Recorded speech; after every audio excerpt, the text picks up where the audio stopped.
Hello friends. आज के मेरे इस टॉपिक में गोल ज्योतिर्गणित का अथ त्रिप्रश्न वासना नामक चैप्टर है, जिसमें हम स्टडी करेंगे कि अक्षांश देश जो 66 डिग्री के ऊपर होते हैं वहां पे क्या होता है। तो शुरू करते हैं। 66 डिग्री से अधिक अक्षांश के देश, जिस देश के 66 डिग्री अंश से अधिक अक्षांश हो, वहां विशेष बात यह होती है कि सूर्य की उत्तर क्रांति वहां पर जब तक लंबांश से अधिक होती है तब तक वहां लगातार दिन रहता है। लंबांश यहाँ उन्नतांश को कहते हैं। क्षितिज से ग्रह तक की स्थिति, क्षितिज से सूर्य की या तारे की स्थिति को लंबांश, और बची हुई दूरी जेनिथ तक, शिरोबिंदु तक नतांश कहलाती है, जो कि पीछे हम बता चुके हैं। तो जिस देश के 66 डिग्री अंश से अधिक अक्षांश हो, वहां विशेष बात यह होती है कि सूर्य की उत्तर क्रांति वहां पर जब तक लंबांश से अधिक होती है तब तक वहां लगातार दिन रहता है, और जब तक दक्षिण क्रांति इतनी ही रहती है अर्थात लंबांश से ज्यादा रहती है तब तक वहां लगातार रात्रि रहती है। इसको हम इस प्रकार से भी कह सकते हैं कि जिस देश में अक्षांश 66 डिग्री से अधिक होते हैं वहां पर कुछ राशियां सदा उदित रहती हैं और कुछ राशियां सदा अस्त रहती हैं, तथा कुछ राशियां उदित तथा अस्त होती रहती हैं। जो राशियां सदा उदित रहती हैं उनके अहोरात्र में रहता हुआ सूर्य उन स्थानों के क्षितिज को स्पर्श नहीं करता। क्षितिज को स्पर्श न करने का मतलब है कि वो अस्त नहीं होता, क्षितिज तक जाता ही नहीं है, सूर्य हमेशा ऊपर ही रहता है। अब इसको हम डायग्राम से ऐसे समझ सकते हैं कि ये एक जातक है जो कि केंद्र में है, पृथ्वी के मध्य में स्थित है। ये उसके ऊपर सर पे जैनिथ है, नॉर्थ साउथ ईस्ट वेस्ट। सूर्य यहां से चलना शुरू किया, यहाँ पे कहीं पे है, और वापस यहाँ पे पहुंचेगा ईस्ट से निकल के वेस्ट में, तभी अस्त होगा। लेकिन क्या होता है जब भी आप 66 डिग्री पे आ जाते हैं, देखिए ये एक पोल है, साउथ सेलेस्टियल पोल, नॉर्थ सेलेस्टियल पोल। इन दोनों केस में ये 66 डिग्री से ज्यादा होने पे जब अर्थ रोटेट होती है तो आप बस इतना ही रोटेट होते हैं, तो आपके ऊपर जो सूर्य यहाँ पे है वो कभी अस्त नहीं हो पाता, चाहे वो नॉर्थ पोल हो चाहे साउथ पोल हो। तो नॉर्थ पोल में लगातार सूर्य रहेगा, तो साउथ पोल में लगातार अंधेरा रहेगा। और अगर साउथ पोल में सूर्य उधर उदित है तो वहां लगातार दिन होगा, तो नॉर्थ पोल के साइड में 66 अक्षांश से ऊपर लगातार रात रहेगी। चाहे वो तारे हों सितारे हों, सबके लिए नियम यही लगता है।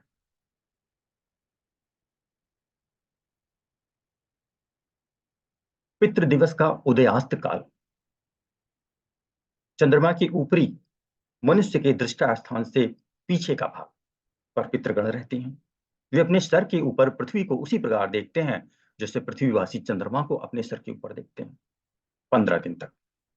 वे सूर्य को अपने मस्तक के ऊपर उसी प्रकार देखते हैं जैसे हम दिनार्थ काल में हमारे सर के ऊपर सूर्य को देखते हैं अगले 15 दिन तक। पितृगणों अर्थात पृथ्वी पर अमावस्या के साथ का दिन होता है। पितृगणों का दिन कौन सा होता है? अमावस्या। जो पृथ्वी पर अमावस्या होती है तो वो उनका दिन होता है। तथा पृथ्वी पर पूर्णमासी के दिन चंद्रमा का अवरोध होने के कारण वहां रात्रि हो जाती है। तो जब पृथ्वी पर पूर्णमासी पूर्ण चंद्रमा होता है तो वहां रात्रि हो जाती है। अतः पृथ्वी पर कृष्ण पक्ष में रवि चंद्रमा के पृष्ठ या ऊपरी भाग पर उदित होता है पितृ, और शुक्ल पक्ष में वहां अस्त होता है। चलिए इसको डायग्राम में हम बता दें। यहाँ पे ये डायग्राम है, ये सन, और ये ब्लू कलर में अर्थ है, मूव कर रही है अपने ऑर्बिट पे। चंद्रमा लगातार उसकी परिक्रमा कर रहा है, सारे डायग्राम में चंद्रमा उसकी परिक्रमा कर रहा है। शुरुआत यहां से करते हैं। न्यू मून, न्यू मून मतलब अब यहाँ पे हमें चंद्रमा दिख नहीं रहा, यही अमावस है, और यहाँ पे फुल मून है, यहाँ पूर्णिमा है। तो शुरुआत अमावस से है। तो चंद्रमा पृथ्वी और सूर्य के बीच में, तो चंद्रमा का वो हिस्सा जो सूर्य की तरफ है उसे हम नहीं देख सकते, वही पितरों का हिस्सा है, वहां उस समय दिन है। तो चंद्रमा में हमें जो हिस्सा दिखता है वहां अंधकारमय होता है। इसलिए कृष्ण पक्ष में लगातार अंधकार में बढ़ता है और अमावस के दिन पूर्ण अंधकार होता है, तो हम ये कहते हैं कि आज मुझे चंद्रमा बिल्कुल नहीं दिख रहा, क्योंकि आज पितरों को पूरा दिन दिख रहा है। ठीक। अब ये लगातार धीमे-धीमे चंद्रमा परिक्रमा कर रहा है। पृथ्वी भी ऑर्बिट में आगे बढ़ रही है और धीमे-धीमे पितरों का दिन, जो पूर्ण दिन है, वो कम हो रहा है और हमारा जो अमावस था, अब उसकी जगह चंद्रमा की थोड़ी-सी श्रृंगोन्नति शुरू हो गई है प्रतिपदा से, जो कि प्रतिपदा के दिन बहुत ही कम दिखती है, द्वितीया के दिन और ज़्यादा दिखती है और इस तरह से दिखते-दिखते पूर्णिमा आ जाती है। पूर्णिमा आने पे जो हिस्सा हमें यहाँ नहीं दिख रहा था, वही हिस्सा अब हमें दिखेगा। अब पितृ वाला जो हिस्सा जो सूर्य की तरफ था, जिसमें पूर्ण दिन था, अब वहाँ पूर्ण अंधेरा होगा। तो पितरों के हिस्से में चंद्रमा पे अब पूरा अंधेरा है और हम जिस हिस्से को चंद्रमा के जिस हिस्से को देख सकते हैं, जो पहले अंधेरा था, अब वहाँ पूरा दिन है। हमें वही पूर्णिमा का चंद्रमा दिखाई देता है। तो आप समझ लें कि हमें एक हिस्सा चंद्रमा का कभी नहीं दिखता है। क्यों? क्योंकि चंद्रमा अपनी एक्सिस पे भी घूमता है। पृथ्वी की परिक्रमा के साथ-साथ पृथ्वी की परिक्रमा लगभग 28-29 दिन में इसकी पूरी होती है। तो ये पृथ्वी की परिक्रमा के साथ-साथ अपनी भी एक्सिस पे घूमता है, लेकिन अपनी एक्सिस पे जो चंद्रमा घूमता है, उसके घूमने का टाइम भी इतना ही है, जितना वो रिवोल्यूशन करता है पृथ्वी के चारों। इसी कारण चंद्रमा का जो हिस्सा हमें दिखता है, चाहे वो अमावस में हो, चाहे पूर्णिमा हो, वो समान ही है। जो अमावस में नहीं दिख रहा है, वही हिस्सा हमें दिखेगा पूर्णिमा में। दूसरा हिस्सा जो अमावस में नहीं दिख रहा था, वो पूर्णिमा में भी नहीं दिखेगा। वही पितरों का है। तो ये कॉन्सेप्ट समझना बहुत ज़रूरी है कि चंद्रमा अपनी खुद की एक्सिस पे भी घूमता है, लेकिन वो अपनी एक्सिस में घूमने का उसका टाइम उतने ही दिन है, जितना वो पृथ्वी के चारों तरफ चक्कर लगाने में लेता है। इसीलिए चंद्रमा का एक ही पक्ष हमें दिखता है और दूसरा पक्ष कभी नहीं दिखता है। वही दूसरा पक्ष जो कभी नहीं दिखता है, वही पितरों का होता है और उसमें एक दिन पूर्ण दिन होता है और एक दिन पूरा अंधेरा होता है। जिस दिन वहाँ पूरा दिन होता है, हम उसे अमावस कहते हैं और जिस जिस दिन वहाँ पूरी तरह से अंधेरा होता है, उस दिन यहाँ पे पूर्णिमा होती है। तो मित्रों, ये हमने पितरों का दिन समझाने की कोशिश की।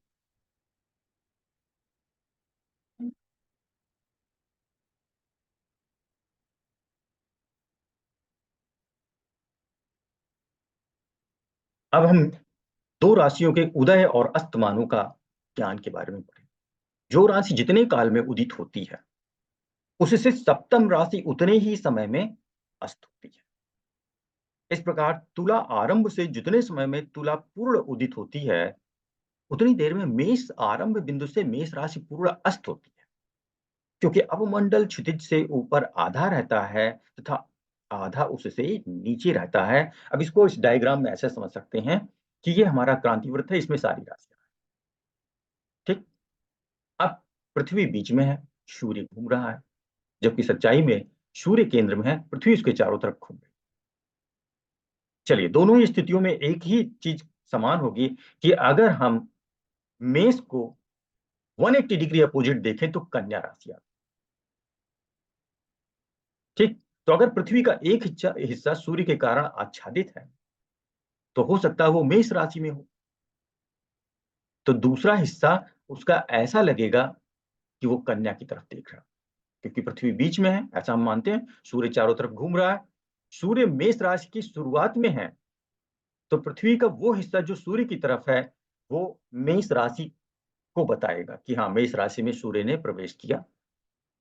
तो पृथ्वी का दूसरा हिस्सा जस्ट 180 डिग्री अपोजिट ये बताएगा कि मेष राशि यहाँ पूर्ण होने वाली है। ऐसा क्यों है? मेष कन्या राशि क्यों पूर्ण होने वाली है? अगर मेष की शुरुआत हो रही तो कन्या पूर्ण होके तुला की शुरुआत हो रही। ऐसा क्यों है? 180 डिग्री अपोजिट क्यों चलता है? क्योंकि जब सूर्य उत्तरायण है, तो मकर से मिथुन की तरफ जा रहा है और जब दक्षिणायन होता है, तो कर्क से वापस मकर की तरफ जा रहा है। तो एक तरफ वो उदित नजर होता हुआ नजर आएगा और दूसरी तरफ अस्त, और ये 24 घंटे में हो जाता है, क्योंकि पृथ्वी 24 घंटे में पूरा घूम लेती है एक चक्कर। दिन रात तो 24 घंटे के कारण होते हैं ना, पृथ्वी सूर्य की गति के कारण थोड़ी होते हैं। वो तो पृथ्वी की खुद की स्वतः अपने रिवोल्यूशन पे होता है। इसीलिए इसको समझना बहुत ही आसान है कि पृथ्वी को सेंटर में रख के एक एक्सिस ऐसे खींच लें तो मेष की शुरुआत कन्या की तरफ जाएगा। तो जब मेष राशि पूर्ण होगी या मेष राशि में जब उदय होगा तो तुला में अस्त हो जाएगा, क्योंकि कन्या का पूर्ण होने का मतलब है तुला की शुरुआत हो गई है। तो ये जैसे कन्या वाली राशि आगे, ये लाइन आगे बढ़ी ग्रीन कलर की, तो ये मेष यहाँ पे पूर्ण। तो इसीलिए देखा है, जो राशि जितने काल में उदित होती है उससे सप्तम राशि उतने ही समय में अस्त होती है। इसको इस टेबल से भी आप देख सकते हैं। टेबल में जो मान दिए हुए हैं 1 2 3 4 5 6, और 6 के बाद 7 से उल्टा शुरू होता है, 7 8 9 10 11 12।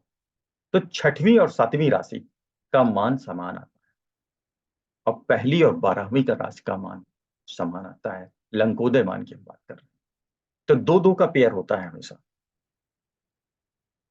अब हम उदय अस्त तथा मध्य लग्न का स्थान की बात करते हैं। तो जहां अपमंडल स्वक्षितिज से मिलता है वह बिंदु उस स्थान का लग्न कहलाता है। तो पहले तो लग्न समझ लीजिए। जहां अपमंडल स्वक्षितिज से मिलता है वह बिंदु उस स्थान का लग्न कहलाता है। इस प्रकार यह पूर्व क्षितिज पर उदय लग्न तथा अस्त क्षितिज पर अस्त लग्न होता है। दक्षिणोत्तर वृत्त जहां मिलता है वह बिंदु मध्य लग्न का। तो चलिए पहली बात, अपमंडल। तो मंडल दो भाग होते हैं, एक ऊपर जिसे हम कहते हैं उत्तर गोल, और दक्षिण गोल। दक्षिण गोल हमें दिख नहीं रहा, उत्तर गोल मतलब हम उसके ऊपर बैठे हुए हैं। तो उत्तर गोल हमारे ऊपर का जेनिथ और पूरा पार्ट है, तो उसी को हम अपमंडल कह रहे हैं। अब अपमंडल के दो पार्ट हैं, एक तरफ पूर्व दिशा है, एक तरफ पश्चिम दिशा है। तो क्षितिज अपमंडल को जहां टच कर रहा है तो दो पॉइंट हुए, एक उदय लग्न हो गई जहां पे सूर्य उदित हो रहा है, और जहां पे सूर्य अस्त होगा वहां पे अस्त लग्न। तो जैसे कन्या राशि उदित हो रही तो उसके जस्ट अपोजिट, कन्या छठवीं राशि है, तो 6 राशि का उसमें ऐड कर दिए तो मीन राशि यहाँ पे अस्त हो रही होगी।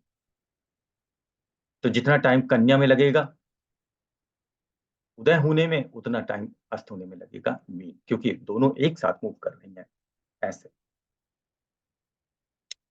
तो उदय लग्न हो गया, अस्त लग्न।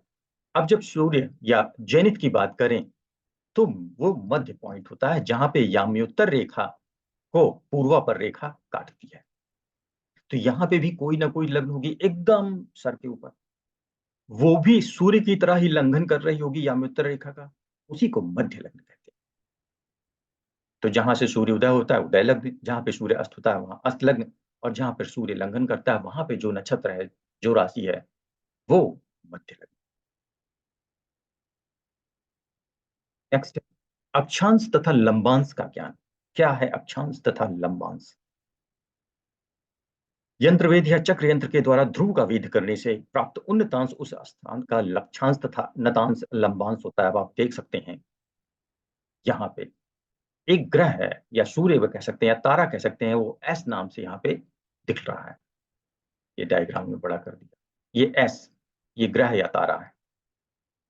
तो शिरो बिंदु से ग्रह से होते हुए एक लंब आप नाड़ी वृत्त पे डालेंगे और उसको पूर्ण करेंगे दूसरे पोल बिंदु पे जाके, पाताल बिंदु या नादिर से जोड़ के। तो ग्रह से जो नाड़ी वृत्त है या महाक्षैतिज वृत्त है, वहां तक की दूरी को उन्नतांश कहते हैं, और ग्रह से उस शिरो बिंदु या जेनिथ या ध्रुव स्थान के बीच की दूरी को नतांश कहते हैं।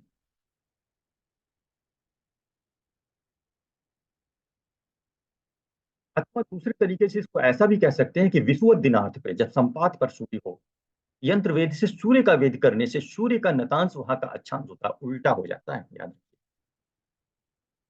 यहाँ अल्टरनेट एंगल्स की बात कर रहे हैं तो वो इक्वल हो जाते हैं। ये ज्योमेट्री का टॉपिक है इसलिए ज्यादा डिटेल में नहीं जाएंगे। तो वहां पे उल्टा हो जाएगा, अगर सूर्य का वेद करेंगे तब, तो सूर्य का जो नतांश होगा वह वही उस जगह का अक्षांश। सूर्य का नतांश वहां का अक्षांश तथा सूर्य का उन्नतांश का लंबांश होगा। तो दो में से एक ही विधि आप मानिए, यदि पहली वाली मानते हैं तो उसमें जो उन्नतांश है वो वहां का अक्षांश। याद रखिए, दो विधियां हैं, दोनों बता दी हैं, उसमें से कोई एक से आपको निकालना। एक नोट हम यहाँ मेंशन कर रहे हैं, निरक्ष। निरक्ष मतलब निरक्ष प्रदेश, लंका के पास जो क्षितिज है, क्षितिज वृत्त जहां पे आसमान जमीन से मिलता हुआ नजर आता है, उसी को उन्मंडल वृत्त भी कहते हैं। अब हमारा नेक्स्ट चैप्टर शुरू हो रहा, गोल ज्योतिर्गणित का अथ ग्रहण वासना। यहाँ पे ग्रहण के बारे में फिर से थोड़ी सी चर्चा की गई है, जो कि पहले भी की जा चुकी है। तो नति तथा लंबन का क्या कारण होता है, क्या होती है नति, क्या होता है लंबन। तो भूमध्य में स्थित दृष्टा द्वारा दर्शांत काल अर्थात अमांत काल में सूर्य को पूर्व अथवा पश्चिम की ओर नत होकर, नत मतलब नतमस्तक या झुककर ढकता हुआ चंद्रमा दिखाई देता है, क्योंकि दर्शांत काल में वे दोनों समान स्थिति में होते हैं।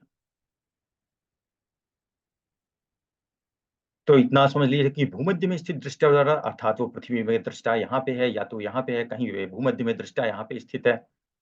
दर्शांत काल अर्थात अमांत, अमावस्या का अंतिम काल, वे सूर्य को पूर्व अथवा पश्चिम की ओर नत होकर, या तो सूर्य पूर्व में होगा या पश्चिम में होगा, नत होकर अर्थात झुक कर, ऐसा लग रहा है कि वो नीचे की तरफ झुक रहा है, ढकता हुआ चंद्रमा दिखाई देता है, क्योंकि चंद्रमा की गति सूर्य से ज्यादा होती है, इसलिए चंद्रमा ऐसा लगता है कि बहुत तेजी से दौड़ के जा रहा है उसको ढकने। और ये सच भी है, क्योंकि चंद्रमा की गति ज्यादा है। क्योंकि दर्शांत काल में वे दोनों समान स्थिति में होते हैं। ये पहले भी बताया गया है कि अमावस्या के काल में, क्योंकि सूर्य चंद्र पृथ्वी एक ही लाइन पे होते हैं और चंद्रमा जो है सूर्य पृथ्वी के बीच में होता है, तो सूर्य और चंद्रमा के राशि अंश कला विकला एकदम समान होते हैं। इसीलिए यहाँ पे लिखा है, क्योंकि दर्शांत काल में वे दोनों समान स्थिति में होते हैं। लेकिन भूपृष्ठ पर स्थित दृष्टा इस प्रकार से सूर्य को ढका जाता हुआ नहीं देखता है। सब कुछ समान होने के बावजूद भी जो जमीन पे इंसान है वो ऐसा नहीं देख पाता है। वो अपने दृष्टि सूत्र की सीध में चंद्रमा को नीचे लंबित होता हुआ देखता है, अतः सूर्य चंद्र के कक्षा भेद होने से लंबन तथा नदी का उत्पन्न होने का कारण सिद्ध होता है। तो आप समझिए, ये सच है कि अमांत काल में राशि अंश कला विकला सूर्य चंद्र की दोनों समान होती है, दोनों एक सीध में होते हैं। लेकिन ये फीलिंग सिर्फ तभी आ सकती है जब आप पृथ्वी के केंद्र से देखें। लेकिन दृष्टा तो ऊपर बैठा है जहां पे दिन है, पृथ्वी के उस हिस्से में है जहां दिन है, और पृथ्वी के केंद्र में थोड़ी बैठा है। तो उसको ऐसा लगता है कि नहीं, दोनों में राशि अंश कला विकला समान नहीं, अंतर है। और सूर्य झुकता हुआ नजर आता है, क्योंकि सूर्य ऊपर है और चंद्रमा नीचे से उसको बहुत तेजी से पकड़ता हुआ नजर आता है, क्योंकि चंद्रमा की गति ज्यादा है। तो सूर्य नत नजर आ रहा, नीचे की तरफ झुका हुआ था, और चंद्रमा की गति ज्यादा होने के कारण लंबन नजर आ रहा, ऐसा लग रहा है कि वो लपक के लंबित होके पकड़ना चाह रहा। तो ये जो कारण है, इसका कारण ये है कि दोनों की कक्षाओं में बहुत अंतर है। पृथ्वी से चंद्रमा मात्र 4.25 लाख किलोमीटर दूर है, जबकि सूर्य 15 करोड़ किलोमीटर दूर है। मतलब बहुत ही ज्यादा डिफरेंस है। और इस डिफरेंस के कारण सब कुछ समान होते हुए राशि अंश कला विकला भी, तब भी दोनों में नति तथा लंबन का अंतर आ जाता है। अब यहाँ पे द्र का चंद्र के लंबन का मान है, द्र का अर्थात जो दृष्टा है वहां से चंद्र, और चंद्र से पृथ्वी के केंद्र की तरफ जो एंगल बनेगा वो चंद्र लंबन, ब्लू कलर से। और दृष्टा से सूर्य, और सूर्य से वापस पृथ्वी के केंद्र का जो एंगल बनेगा वो सूर्य का लंबन। तो आप समझ लें, खा मीन्स खमध्य, ये दृष्टा है, ये पृथ्वी का केंद्र है, ये चंद्रमा है, ये सूर्य है, और ये द और द्र, इस ये सूर्य चंद्र से जो एक्सिस है इससे पैरेलल एक लाइन बनाई गई, ये समझाने के लिए कि कैसे ये एंगल एक दूसरे के बराबर होगा।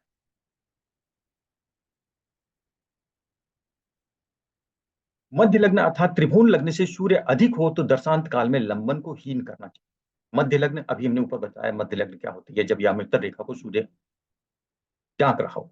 तो मध्य लग्न अर्थात त्रिभुवन लग्न से सूर्य अधिक हो, अर्थात आधा दिन से ज्यादा बीत गया है, तो दर्शांत काल में लंबन को हीन करना चाहिए, घटाना चाहिए।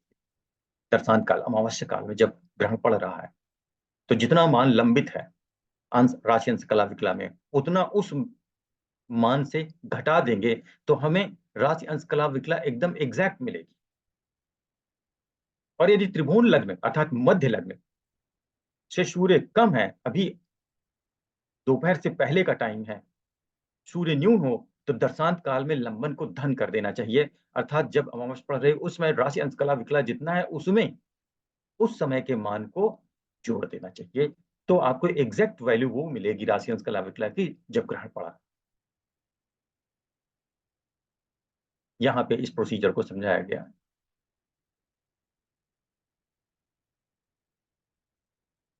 चंद्र ग्रहण में लंबन तथा नति उत्पन्न नहीं होती। ये भी समझ ले चंद्र ग्रहण में क्यों नहीं होती। चंद्र ग्रहण में लंबन तथा नति उत्पन्न नहीं होती क्योंकि समकल काल में भूभा चंद्र को आच्छादित करती हुई उस पर लगती है। अतः दोनों की एक ही कक्षा होने के कारण पृथ्वी के ऊपर स्थित सभी स्थानों से चंद्रमा को समान देखते हैं, क्योंकि वहां पर छाद्य चंद्र तथा छादक भूभा की एक ही कक्षा है। भूभा पूर्वाभिमुख होकर सूर्य की गति तुल्य गति से ही सूर्यास्त के वक्त सूर्य पश्चिम में है, तो भूभा उसके अपोजिट होगी ना, छाया तो अपोजिट साइड में होती है, तो भूभा पूर्व में, इसीलिए लिखा है भूभा पूर्वाभिमुख होगा और उतनी ही गति से चलती है जितना सूर्य, क्योंकि सूर्य के कारण बन रही है।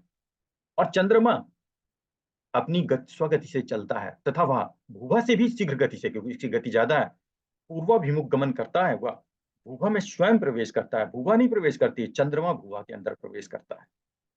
अतः इस प्रकार उसका चंद्र ग्रहण के समय पूर्व की ओर से स्पर्श होता हुआ तथा भूभा में से बाहर निकलते समय उसके पश्चिम की ओर से मुक्ति होती है। तो आप सबसे पहले तो ये समझिए कि चंद्र ग्रहण में लंबन तथा नति उत्पन्न नहीं होती है, वो इस डायग्राम से आपको समझना पड़ेगा।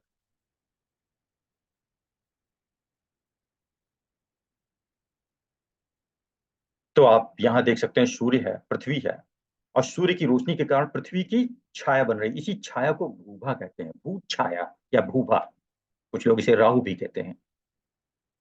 अब ये जो पृथ्वी क्योंकि बहुत ही बड़ी है तो इसकी छाया भी बहुत बड़ी है। सभी जितने भी गोल होते हैं उनकी छाया हमेशा सूच्याकार कैप लाइक स्ट्रक्चर होता है। तो ये कैप लाइक स्ट्रक्चर होगा, ये जो छाया बन रही कैप लाइक, शुरुआत चंद्र में, इसका व्यास चंद्र के शुरुआत पृथ्वी से और इसका व्यास मान भी पृथ्वी के व्यास के बराबर है। तो इसकी जो लंबाई है, जो कोन की सूर्य की लंबाई जाएगी, वो लगभग लगभग 4 लाख किलोमीटर तक जाती है।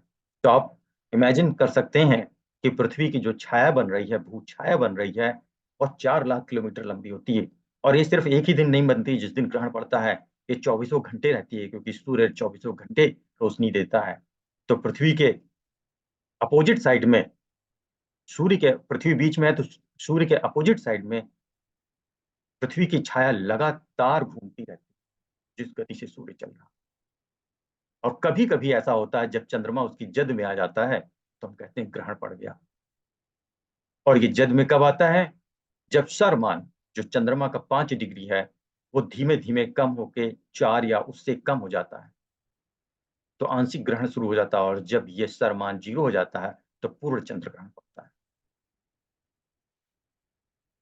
तो ये जब ग्रहण पड़ रहा है तो अगर सूर्य पूर्व में है तो पश्चिम में ये छाया है, और अगर सूर्य पश्चिम में है तो पूर्व में ये छाया है। तो जब ये पूर्व में छाया है तो चंद्रमा जब इसकी तरफ चल रहा है इसमें अंदर जाने के लिए, तो चंद्रमा का वो ऊपर का हिस्सा देखिए, हमने यहाँ पे पूर्व लिख दिया है, वो पूर्व हिस्सा है। तो सबसे पहले पूर्व हिस्सा, चंद्रमा का ऊपर का हिस्सा इस छाया के अंदर प्रवेश करता है और धीमे धीमे ग्रहण शुरू हो जाता है। फिर थोड़ी देर के बाद चंद्रमा पूर्ण प्रवेश कर जाता है और पूरा चंद्रमा छाया के अंदर आ जाता है। और थोड़ी देर बाद ये बाहर भी निकलता है, जब निकलता है तो अपने नीचे वाले हिस्से से ये मुक्ति पाएगा, उसको पश्चिम हिस्सा कहते हैं। तो चंद्रमा को मोक्ष मिलता है उसके पश्चिम हिस्से से, और चंद्रमा ने ग्रहण में एंटर किया था, घुसा था पूर्व दिशा से।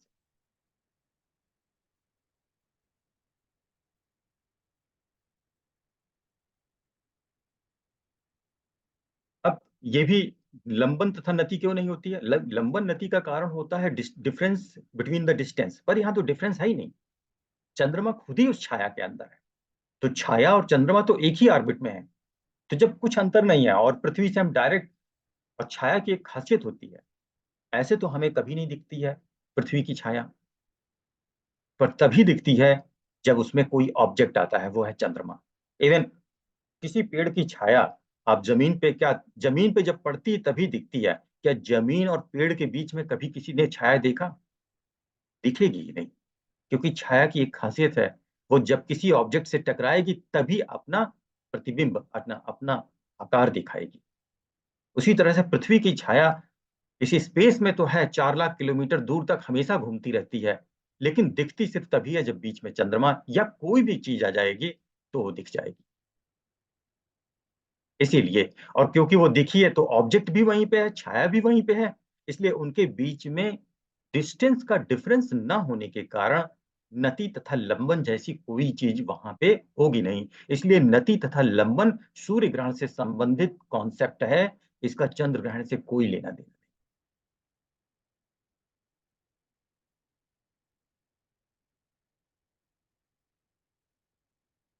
रवि का बिंब बड़ा होता है तथा पृथ्वी का लघु होता है, अतः भूभा सूच्याकार होती है। वह दीर्घ होने के कारण चंद्र कक्षा तक होते हुए दूर तक जाती है, उसकी दैर्घ्यता अनुपात से साधित करते हैं।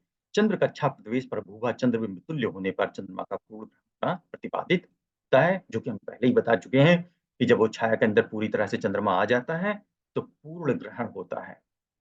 तो मित्रों, आज के टॉपिक में हमने ग्रहण भी देखा, त्रिप्रश्न वासना भी देखा। धन्यवाद।